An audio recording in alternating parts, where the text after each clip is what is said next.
안녕하세요. 저는 광주에 사는 30대 중반의 남자입니다. 제가 이런 글을 쓰게 될 거라고는 상상도 못했었는데 철없는 여동생 때문에 이렇게 글을 써보네요. 요즘 유튜브다 뭐다 휴대폰만 있으면 쉽게 접할 수 있는 다양한 플랫폼들이 많이 생겼잖아요. 다양한 플랫폼이 생긴 만큼 새로운 직업들도 생겨나기 시작했고요. 제 여동생도 요즘 이 플랫폼 시장에 뛰어들려고 난리도 아닙니다. 제가 이런 여동생 때문에 아내와 이혼까지 할 뻔했었는데요. 지금부터 저의 이야기를 여러분들께 들려드리도록 하겠습니다. 저는 10살 차이 나는 늦둥이 막내 여동생이 있어요. 여동생은 어릴 때부터 남들이 하는 건 다 해봐야 직성이 풀리는 아이였어요. 그래도 초등학생 때까진 요구하는 강도가 약했었는데 중학교 들어가면서부터는 갖고 싶은 물건의 가격부터 달라지더라고요. 하지만 귀여운 막둥이니 어머니께서는 거의 사주시려고 하는 편이었어요. 제가 성인이 돼서 일하기 시작하면서부터는 자연스럽게 동생의 선물은 다 제가 사게 되었죠. 가격이 나가는 편이긴 했지만 그래도 하나뿐인 동생이니 이 정도쯤이야 했어요. 하지만 그렇게 안일하게 생각한 게 문제였어요. 안 되는 건 안 된다고 했어야 했는데 해달라는 걸 다 해주니까 버릇이 나빠지더라고요. 이제 와서 안 된다고 하면 왜 안 되냐고 하면서 당장 가출을 하려고 하니 또 어쩔 수 없이 사주게 됐죠. 여동생이 유행에 되게 민감해서 TV를 보고 연예인들이 하는 것들을 다른 애들보다 먼저 해야 했어요. 그러더니 대뜸 음악 프로그램을 보면서 자기도 아이돌이 되고 싶다고 하더라고요. 보컬이랑 댄스 학원을 다니게 해달라고 조르기 시작하는데 진짜 미치겠더라고요. 예체능 쪽 학원들은 일반 학업 관련된 학원들보다 비싸다는 걸 여러분들도 아실 거예요. 상담이라도 받아보자 싶어서 가봤는데 취미반 전문반이 있는데 아이돌 준비생은 보통 전문반을 한다고 해서 전문반으로 들려고 하니 생각했던 것보다 더 비싸더라고요. 저는 처음으로 동생한테 안 된다고 했더니 학원에서 사람들 다 보는데 드러누워서 다니고 싶다고 울면서 떼를 쓰는 거예요. 주변에서 쳐다보는 게 느껴지길래 창피해서 동생을 일으켜 세우고 일단 한 달만 끊어줬어요. 2주 정도는 잘 다니는 것 같더니 질리는지 학원을 안 가는 거예요. 김시훈, 너 학원 안 가? 아이돌 하고 싶다고 사람들 보는 앞에서 그렇게 떼를 써서 비싼 돈 줘가면서 학원 다니게 해줬더니 왜 학원을 안 가? 내가 돈이 나만 도는 줄 알아? 오빠, 내가 알아서 할게. 가고 싶었으면 벌써 준비해서 나갔겠지. 나랑 적성이 안 맞아. 목소리도 안 올라가고 몸도 뻣뻣해서 춤도 잘 안 춰져. 재미없어. 금방 포기할 거면 그때 왜 그렇게 떼를 썼어? 이게 돈 아까운 줄 모르고 앞으로 나 너가 해달라는 거 안 해줄 거야. 알았어? 결국 여동생은 그 뒤로 자기와 맞지 않는 것 같다며 학원에 나가지 않았어요. 그렇게 남은 2주 수강료는 그대로 허공에 날려버렸죠. 저것만 봐도 제 여동생이 얼마나 제멋대로인지 여러분들도 아실 겁니다. 10년 넘게 같이 살았지만 정말 말이 안 통하는 아이예요. 고집불통에 하고 싶은 건 다 해야 직성이 풀리는데 그만큼 쉽게 질려해요. 그런데 성인이 되어서도 어릴 때 그 성격이 어딜 가지 않더라고요. 도대체 언제 철이 들 생각인 건지 요즘은 인스타에 한창 빠져 있었는데요. 인스타 스타가 돼서 유명해지면 유튜브까지 할 거라고 하더라고요. 인스타랑 유튜브는 다들 여행지 가서 찍은 사진들과 명품 사서 같이 뜯어보는 영상들을 올리더라고요. 성인 된 여동생은 일을 할 생각은 하지 않고 여전히 제게 손을 벌리려고 하고 있었어요. 저도 결혼을 해서 이제 혼자가 아니라 먹여 살려야 할 가정이 있었기 때문에 더 이상 여동생의 사치 비용을 대줄 여유가 없었어요. 일할 생각은 전혀 없고 허황된 꿈만 꾸는 여동생을 보고 있으면 정말 한심하기만 했어요. 하지만 어머니는 제게 하나밖에 없는 동생이 뭐 좀 하려고 하는데 도와주라고 하면서 여동생을 말리긴커녕 계속 옆에서 헛바람을 넣어주고 계시더라고요. 저는 어머니의 닥달에 못 이겨 결국 제 돈으로 해주고 있었습니다. 그래도 제 돈으로 산 명품들로 팔로워도 하트수도 많이 쌓이고 있더라고요. 다들 부러워하는 댓글들을 보면서 여동생은 좋아했어요. 하지만 아내는 줏대 없이 가족들에게 잡혀 사는 제게 늘 불만이 가득했어요. 도대체 아가씨 나이가 몇 갠데 왜 아직도 당신이 돈을 지원해주고 있어? 하고 싶은 게 있으면 본인이 직접 일을 해서 하라고 해. 언제까지 당신이 다 해줄 건데? 미안해. 내가 말을 해도 도저히 들어먹질 않아. 어머니도 막내라고 오냐오냐 하니까 안 해주면 내가 어머니한테 잔소리 듣는데 잔소리 듣기 싫어서 어쩔 수 없었어. 언제까지 잡혀 살 건데? 이제 당신 혼자 아니야. 결혼해서 가정이 있다고. 우리 사는 것도 빠듯한데 누가 누굴 지원해준다는 거야? 이제 지원 못 해준다고 해. 다음에 또 부탁하면 그렇게 얘기할게. 내가 아주 따끔하게 혼낼게. 그러니까 이번 한 번만 그냥 넘어가 주라. 응? 아내에게 약속한 지 불과 며칠밖에 지나지 않아서 또 여동생한테 연락이 왔더라고요. 자기 유튜브 할 건데 카메라를 사야 된다고 돈을 달라고 하는 거예요. 제가 알바해서 사라고 했더니 곳에 엄마한테 가서 일러 바쳤더라고요. 아들아, 너는 동생한테 그 정도도 못 해주니? 시은이 너한테 하나밖에 없는 동생이잖니. 애가 잘 되면 나중에 다 갚아줄 텐데 투자한다고 생각하고 카메라 하나만 사줘. 엄마, 도대체 내가 얼마나 해줘야 하는지 모르겠어. 나 지금까지 할 만큼 한 거 아니야? 20살부터 일해서 10년 동안 내가 하고 싶은 거 못 해보고 시은이가 하고 싶다는 거 다 해줬어. 시은이가 이번엔 정말 제대로 해보려고 하는데 카메라 하나만 사줘. 요즘 유튜버인가 뭔가가 그렇게 유망 있는 직업이라며 돈도 잘 벌 수 있다는 것 같더만. 제가 통화 크기를 크게 해놔서 그런지 옆에 있던 아내까지 다 들렸나 봐요. 아내가 통화 내용을 듣고는 제 전화를 뺏어가더니 어머니랑 싸우기 시작했어요. 어머님, 해도 너무 하시는 거 아니에요? 신랑 이제 혼자 아니에요. 언제까지 저희 신랑만 붙잡고 늘어지실 거예요? 아가씨도 이제 성인인데 일하셔도 되잖아요.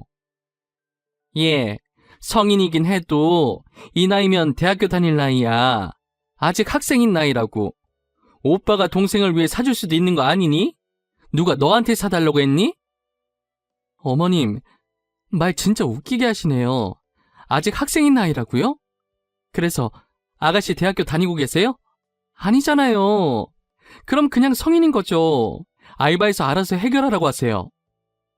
내가 너한테 사달라고 한 것도 아닌데 왜 이렇게 유난이야? 너랑은 할 얘기 없으니까 얼른 우리 시윤이 바꿔라. 결국 제가 다시 전화를 돌려받고 이번엔 절대 해줄 수 없다고 못 받고 전화를 끊었어요. 그리고 얼마 뒤 어머니께 전화가 왔는데 아프니까 병원비 좀 달라고 하시는 거예요. 아들아, 내가 몸이 좀 안 좋아서 많이 아픈 건 아닌데 며칠 입원을 해야 한다더라고. 정말 미안한데 병원비 좀 보내줄 수 있겠니? 어머니, 어디가 어떻게 아픈 거예요? 얼마나 입원해야 한다고 하던가요? 제가 지금 병원으로 갈까요? 아니야. 지금 시은이랑 같이 왔어. 일하느라 바쁠 텐데 굳이 너까지 올 필요는 없어. 당장 입원비가 없어서 입원비만 보내줘. 진짜 심각한 건 아닌 거죠? 병원비는 제가 바로 보내드릴게요. 진짜 제가 안 가봐도 되겠어요? 요즘 코로나라 지정인으로 등록된 사람만 들어올 수 있다더라고. 그래서 시은이를 간병인으로 등록해 놓으려고. 심각한 건 아니니까 진짜 안 와도 돼. 저는 어머니께서 아프다는 말에 전화를 끊자마자 바로 돈을 보냈어요. 그리고 한참 일하다가 아내에게 말해야 할 것 같아서 전화를 걸었죠. 여보, 어머니가 병원에 입원까지 해야 할 정도로 많이 아프신가 봐. 말로는 괜찮다고 하는데 어디가 많이 안 좋은 게 아닌지 걱정이네. 그래? 그래서 어머니 지금 병원이시래? 아가씨랑 같이 가신 건가? 요즘 병원 지정인 한 명밖에 못 간다고 하던데. 지금 병원이신데 결제해야 한다고 병원비를 좀 달라고 하시더라고. 그래서 내가 바로 보내드렸어. 이제 나이도 있으셔서 큰일은 아니어야 할 텐데. 그런데 여보, 어머님이 병원이시면 지금 내 눈앞에 있는 저 사람은 누굴까? 어머님 닮은 사람이랑 아가씨 닮은 사람이 나란히 팔짱 끼고 다니는데? 뭐? 당신 거기 어디야? 어머니가 분명 지금 병원이라고 했어. 당신이 잘못 본 거 아니야? 나 지금 폴라로이드 사서 카메라 매장에 왔는데 말이야. 나 사람 되게 잘 기억하잖아. 분명 맞는데? 어머님! 아가씨! 아내가 요즘 옛날 감성에 빠져서 폴라로이드에 관심을 가지더라고요. 그래서 폴라로이드 사러 매장에 갔는데 하필 같은 매장에 어머니랑 여동생이 카메라를 사러 왔더라고요. 아내는 매장에서 큰 소리 내기 싫어서 일단 그냥 집에 왔다고 하더라고요. 그리고 집에 와서 어머니랑 또 싸웠다고 하더라고요. 병원에 계실 두 분이 어떻게 카메라 매장에 계셨어요? 어머님 아프시다면서요. 설마 아프다고 거짓말하고 그이한테 돈 받아가셨어요? 어머, 그게 무슨 소리니? 나 정말 아파서 병원 갔다가 지금 빈 병실이 없다고 하길래 내일부터 입원하려고 결제까지 해놓고 잠시 카메라 구경하러 매장에 갔던 거야. 그럼 결제한 영수증 좀 줘보시겠어요? 진짜 결제를 했는지 안 했는지 봐야겠으니까요. 결제한 지 하루도 안 됐는데 벌써 잃어버리신 건 아니죠? 얘 진짜 보자 하니까 내가 너한테 영수증을 왜 보여줘야 하는데? 네 돈이야? 아니잖아. 우리 아들 돈인데 네가 뭔데 계속 난리야? 어머님께서 의심스러운 행동을 하시니까 제가 이러는 거죠. 아들한테 아프다고 거짓말까지 치면서 딸한테 카메라를 사주고 싶으세요? 걱정하는 아들 안 불쌍하세요? 아내는 어머니랑 말이 하나도 안 통해서 벽에 대고 말하는 기분이었다고 하더라고요. 그러고선 도저히 이런 식으로 못 살겠으니까 자기랑 이혼을 하든가 시댁이랑 연을 끊던가 둘 중 하나만 선택하라고 하더라고요. 저는 정말 몰랐다고, 알았으면 안 줬을 거라고 이번 한 번만 눈 감아달라고 빌었어요. 그러더니 갑자기 정말 뜬금없이 여동생은 결혼을 할 거라고 하는 거예요. 본인과 똑같은 인스타 스타라면서 돈 많은 남자라고 엄청 좋아하더라고요. 저는 돈 많은 것만 보고 결혼하는 게 아닌가 걱정도 되고, 한편으로는 결혼을 한다니 이제 철도 들고 정신을 차리나 했어요. 그런데 사람은 끼리끼리 만난다는 말이 딱 맞았어요. 매제는 제 여동생 못지않게 허영심만 가득 찬 사람이었더라고요. 제 돈으로 산 명품 제품들을 올리는 여동생을 보고 돈이 많은 여자인 줄 알고 결혼을 했던 것이었어요. 매제는 하루 벌어 하루 살았던 사람이라 돈이 들어오면 명품을 사기 바빴고요. 그래서 모아둔 돈이 없었고, 결론은 둘 다 쥐뿔도 가진 게 없었다는 거죠. 결국 결혼한 지 불과 몇 주 만에 둘은 이혼하게 됐고, 짧은 기간 동안 여동생은 남편만 믿고 카드를 마음껏 긁어서 카드값이 상당한 거예요. 그렇게 카드값은 그대로 여동생이 빚이 되었습니다. 도대체 뭘 산 건지 여동생이 갚아야 할 카드값이 1000단이었어요. 갚을 방법이 없으니 다시 저한테 연락을 하더라고요.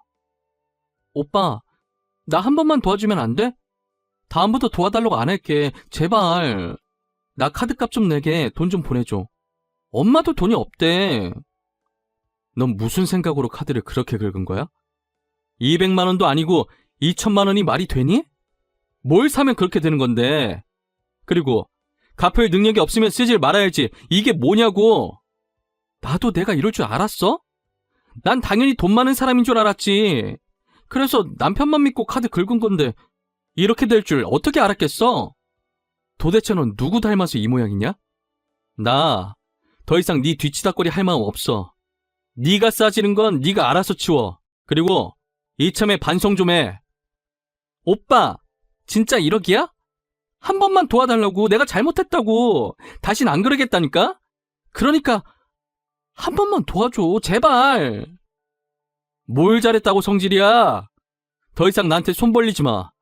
이런 연락 앞으로 안 받을 거니까. 아니다. 그냥 앞으로 나한테 연락하지 마. 동생 없는 셈 칠게. 저는 그 뒤로 정말 여동생 없는 셈 치고 아예 연락을 끊고 살았어요. 어머니는 계속 한 번만 봐달라고 그랬지만 이런 식으로 하시면 어머니와도 연을 끊을 거라고 하니 더 이상 여동생 얘기는 하지 않고 안부 인사만 가끔 하시더라고요. 어머니께 들은 소식인데 여동생이 다른 남자와 결혼을 또 했다고 하더라고요. 이번엔 정말 돈이 많은 남자였는데 대신 나이 차이가 좀 많이 난다고 하는 거예요. 저랑도 나이 차이가 꽤 있는지라 많으면 얼마나 많다고 그러나 했더니 매제가 저보다 나이가 많았어요.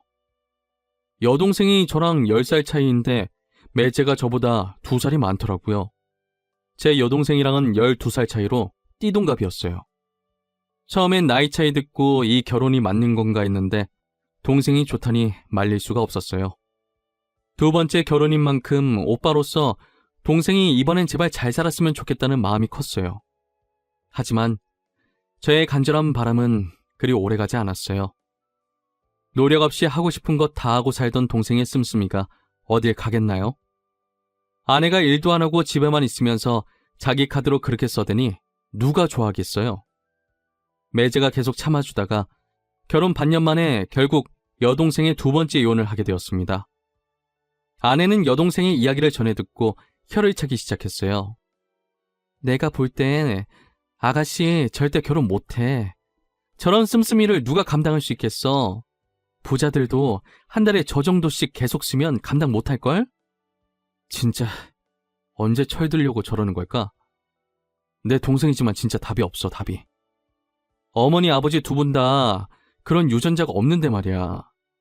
얼마나 짠순이 짠돌이셨다고. 당신도 씀씀이가 큰 편이 아닌데 말이야. 도대체 누굴 닮은 거야? 진짜 내가 아가씨를 이해할래야 이해할 수가 없다니까. 그래도 이제 우리한테 손 안 벌리니까 다행이지 뭐. 자기 인생인데 자기가 알아서 잘 살겠지. 근데 아가씨 두 번이나 결혼 실패했는데 또 결혼하겠다고 하는 거 아니겠지? 나 왠지 아가씨가 조만간 또 결혼한다고 할 것 같아서 무서워. 아내의 말이 씨가 됐는지 여동생은 세 번째 결혼을 하게 되었어요. 이번엔 여동생이 아이를 가지게 되는 바람에 부랴부랴 결혼을 서두르게 되었어요. 매제될 사람을 보니 이때까지 봐왔던 사람들이랑은 분위기가 사뭇 틀리더라고요. 걸친 옷과 가방 중에 명품이 하나도 없었고 단정하고 수수해 보였어요. 어쩐 일로 부자가 아닌 평범한 사람을 만났는지 궁금해지더라고요. 오랜만이네. 돈 좀 있어 보이는 남자 만나더니 이번엔 평범하다. 어쩐 일이야? 드디어 정신 차린 거야? 오빠, 나 진짜 많이 변했어. 세상은 돈이 다가 아니더라고. 사실 내가 저 사람 건물주 아들인 줄 알고 만났었는데 아니더라. 근데 사람 됨됨이가 너무 괜찮은 거야. 에이그 하여튼 역시 네가 그렇지. 건물주 아들인 줄 알고 꼬신 거였네. 근데 네 말처럼 사람은 좋아 보이더라. 이때까지 남자 중에 제일 나은데? 진짜 착해. 나밖에 모르고. 과거는 청산하고 이제 정신 차리고 저 사람이랑 잘 살아보려고. 그동안 미안했어. 나 그동안 진짜 철 없었다. 그치? 알면 됐어. 제발 잘 살아. 안 그래도 새언니가 네 걱정 많이 했어. 세 번은 실패하면 안 된다고. 이제 애까지 있으니까 진짜 정신 차리고. 알겠지? 그래야지. 애 낳고 나면 나도 일하러 다닐 거야. 우리 신랑이 일하면서 써야 더 보람 있대. 이거 사려고 돈을 벌지 하면서 원동력이 된다나? 나 이제 진짜 잘 살 거야. 여동생이 정말 이번엔 제대로 정신을 차린 것 같더라고요. 지금은 벌써 애 낳고 결혼 3년 차가 됐는데 아직 별탈 없이 현재 매제와 잘 지내고 있어요. 소비 습관도 예전과 비교하면 되게 많이 바뀌었더라고요. 최근에 애기옷 선물로 사주면서 여동생 선물도 사려고 하니까 예전엔 마냥 받기만 했던 애가 하나 집어서 3번 정도 고민하더니 필요 없다고 다시 내려놓더라고요. 그렇게 반복하다가 결국은 애기 옷을 하나 더 사는 게 아니겠어요? 애기 금방 크니까 조금 큰 사이즈로 사달라면서요. 그리고 저희 동생이 조카 어린이집 보내놓고 낮에 잠깐 할 수 있는 일을 시작했어요. 얼마 안 되는 월급인데 이제껏 저한테 빚진 걸 갚아나가려고 하더라고요. 일하랴 육아하랴 고생하는 동생을 위해 몰래 마사지기를 주문해놨습니다. 늦게나마 정신 차리고 가정에 집중하는 모습이 너무 기특했거든요. 저는 여동생을 바뀌게 만들어준 매지한테 너무 고마웠어요. 진짜 제가 죽는 날까지 매지한테 고마워하면서 살 예정이에요. 앞으로 여동생과 매지의 앞날을 응원해 주려고 합니다. 지금처럼 깨 볶으면서 아무 탈 없이 살아갔으면 좋겠어요. 지금까지 제 사연 들어주셔서 감사합니다. 여러분들도 늘 건강하시고 행복하세요.